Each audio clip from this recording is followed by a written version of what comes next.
बिस्मिल्लाहिर्रहमानिर्रहीम अस्सलामु अलैकुम वरहमतुल्लाहि वबरकातुहू।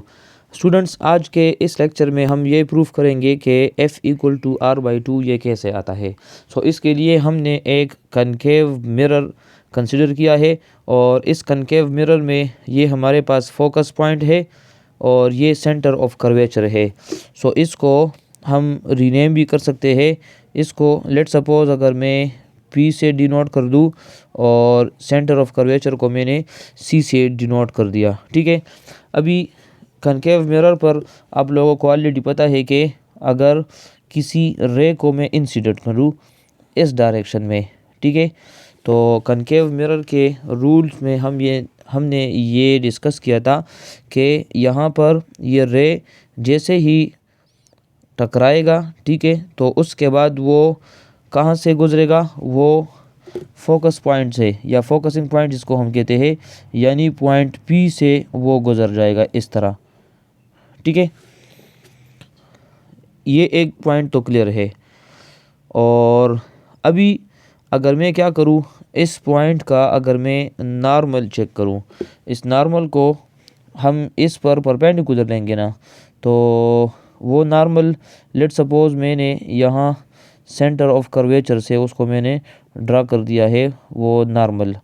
और नॉर्मल किस लाइन को कहते हैं ये आप लोगों को ऑलरेडी क्लियर है कि यहाँ पर जो एंगल ऑफ इंसिडेंस होगा और यहाँ पर जो एंगल ऑफ रिफ्लेक्शन होगा, ये दोनों क्या होंगे, ये सेम होंगे। ठीक है, इसके साथ साथ हम इसको प्रूफ भी करते जाएंगे और इसको डिस्कस भी करते जाएंगे डायग्राम को। ठीक है, according to law of reflection हमने ये पढ़ा है कि देखिए यहाँ मैं लिख देता हूँ कि according to law of reflection angle of incidence ये हमेशा इक्वल होता है एंगल ऑफ रिफ्लेक्शन के बराबर होता है। इसको मैंने इक्वेशन नंबर 1 कह दिया है। ठीक है, इसको मैंने रीनेम कर दिया है। अभी आप लोगों को ये भी पता है कि अभी कौन कौन से लाइन यहाँ पैरेलल है।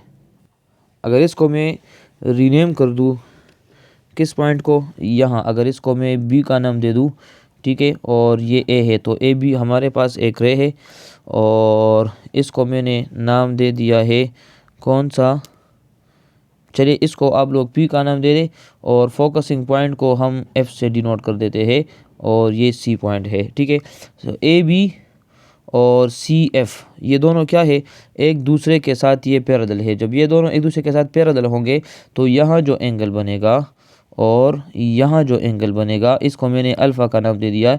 ये दोनों एंगल्स भी क्या होंगे, ये दोनों एंगल्स इक्वल होंगे। यहाँ पर मैं अभी कह सकता हूँ कि as AB and CF are parallel. ठीक है, जब ये दोनों पैरेलल है तो एंगल I और एंगल अल्फ़ा ये भी एक दूसरे के इक्वल होंगे। तो हम इस तरह लिख सकते हैं कि एंगल I ये इक्वल है एंगल अल्फ़ा के, यहाँ अल्फ़ा है, एंगल अल्फ़ा के बराबर है और इसको मैंने नाम दे दिया है इक्वेशन नंबर 2। अभी इस इक्वेशन और इस इक्वेशन का लेफ़्ट हैंड साइड क्या है, सेम है। हम दोनों को कंपेयर कर लेंगे। तो यहाँ मैं लिख दूंगा कि by comparing 1 and 2, by comparing 1 and 2, right और राइट भी हम इक्वल ले सकते हैं। यहाँ मैं लिख सकता हूँ कि एंगल R इक्वल होगा एंगल अल्फ़ा के बराबर होगा। यहाँ तक तो ये क्लियर है ना, इसमें कोई कन्फ्यूजन नहीं होनी चाहिए। ठीक है, अच्छा, इसके बाद अगर आप लोग देखें तो यहाँ पर एक ट्राइंगल बनता है। ठीक है, जिसको मैं अभी ग्रीन से डिनोट करता हूँ। ये C है, ये है F और ये है B। तो CFB ये वाला जो ट्राइंगल बनता है। ठीक है, चलिए मैं इसको थोड़ा सा शेड भी कर देता हूँ ताकि आप लोगों को ये और भी क्लियर हो जाए। ठीक है, इस ट्राइंगल में अगर आप लोग देखें तो ये एंगल और ये एंगल और ये एंगल इक्वल है। तो इस एंगल के सामने ये वाला साइड और इस एंगल के सामने ये वाला साइड, ये दोनों एंगल्स अगर इक्वल है तो दोनों साइड्स भी इक्वल होंगे। और जिस ट्राइंगल के दो साइड्स इक्वल होते हैं उसको हम कहते हैं आइसोसेलेस ट्राइंगल। यहाँ पर मैं लिख सकता हूँ कि here triangle CF B is an isosceles triangle. ठीक है, ये क्या है, एक आइसोसेलेस ट्राइंगल है, यानी सी एफ ये इक्वल है एफ बी के बराबर है।